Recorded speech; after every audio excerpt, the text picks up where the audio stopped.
The wonderful thing about Francois Gagne's model is that it clearly just makes a distinction between gifts and talents. And I did talk about this in the last session, that personally, I don't feel comfortable talking about our G and T kids. I feel comfortable talking about our gifted learners because, as we'll see, talents develop over time.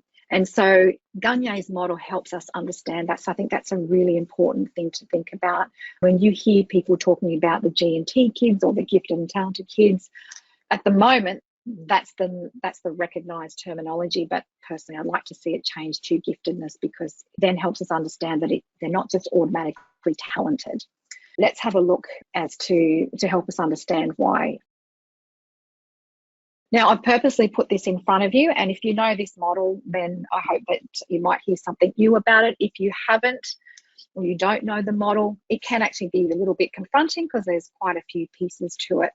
But I've done this on purpose because I want to talk you through each part by showing you the whole first and breaking it down into pieces and then looking at it the whole again. So let's start. So what I've done here is I've just blocked the parts of the model. We're going to reveal each piece as we talk through it. Again, I'm giving you a very basic version, but essentially Gagne says that 10% of our population are born with a natural ability, which we call a gift. And you'll see there G equals top 10%. So the domains sit in the intellectual, creative giftedness, social giftedness, perceptual, muscular, and motor control. Under each one of those, there's some, I guess, a little bit more description around what each one of those mean. The social giftedness, that often gets overlooked, but even in prep, I've got a little preppy at the moment who frustrates the heck out of people, but she is socially gifted. She could organise I reckon she could organise a wedding. Actually, she's just such a little organiser. And so it's really important to think about what are the types of giftedness and where do these little people sit that we might be interacting with on a daily basis. So Gagne says the top 10% of anyone in a given population would have one of or some of these natural abilities. So this is what you're born with, and it doesn't necessarily mean it's going to translate into something, and we'll see why as we track through.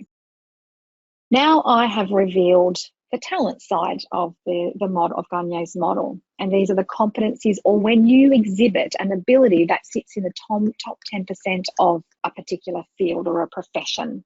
And as I mentioned in our last session, essentially your talent is realised when you are an adult, because you have applied yourself over a sustained period of time and become an expert in something. Now we have the fields of talent, so academic, technical, science and technology, the arts, social services, business, admin, games, sports and athletics. Right down the bottom, the sports and athletics is the one that most of us can easily relate to, because we do see our talented sports people on the field every weekend during the winter months of football. And I think I used that analogy last time, that these players are at the top of their game, and they are at the top of, they are the 5 to 10% of highly talented players.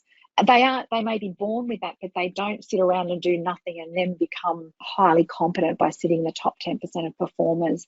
There are things that need to happen over a sustained period of time that enables that gift to be realised into a talent. So the same goes with each one of those fields. Whatever field that someone is working in, to be in the top 10% doesn't happen by doing nothing and just being born with an ability. So we're going to reveal the bottom part, and you'll see that the gifts have an arrow pointing into developmental process, which then feeds into the competencies. So just to make this as simple to understand as possible, the developmental process is what has happened over the period of time for you to develop your gift. So activities, have you had access to the thing that you are really good at? So coaching and support. What is it? Is it regular? Is it every week? Is it 5 a.m. till 7 before school? Is it paid? Is it something that your parents are taking you to? Have you progressed through different stages and become or accelerated through some of those stages? What investment has been made in you to have that gift realised into a talent over a period of time? So you'll see under investment, there's time, what money has been invested, and what energy. And usually that energy comes from parents who are willing to do those crazy hours to make sure that you do whatever you need to do to get to, to pursue that passion or that ability that you have and maximize that for that young person. So let's have a look at the next reveal.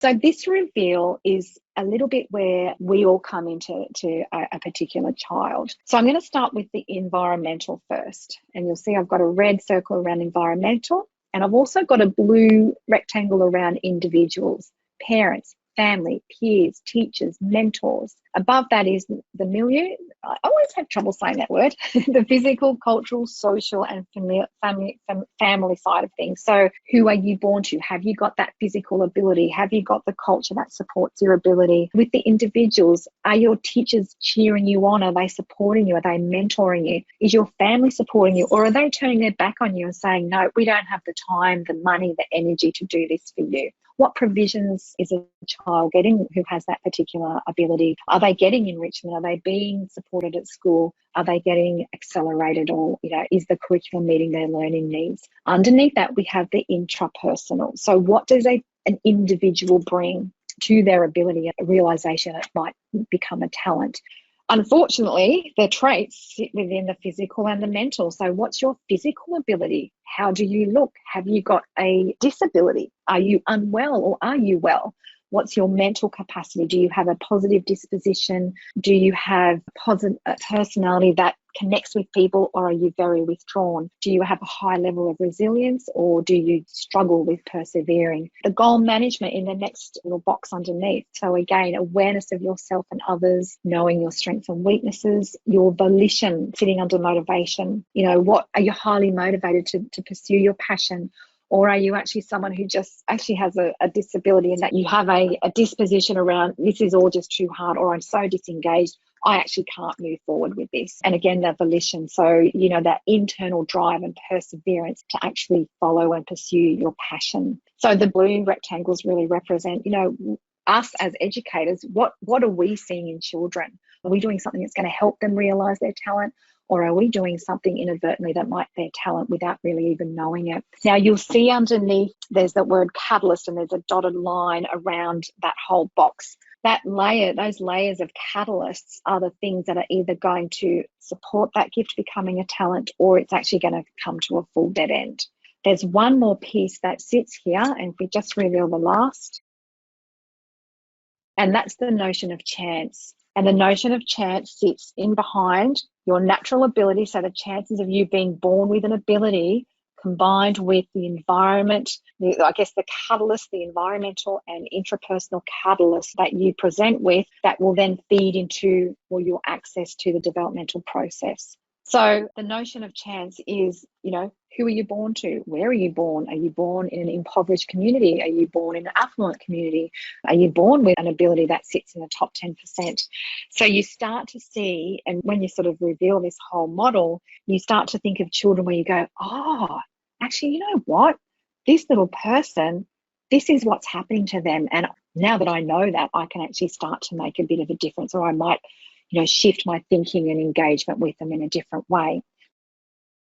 I've got these blue arrows to show the interplay between each of these things. And you start to see that whilst you might be born with a gift, it is not just going to translate into a talent.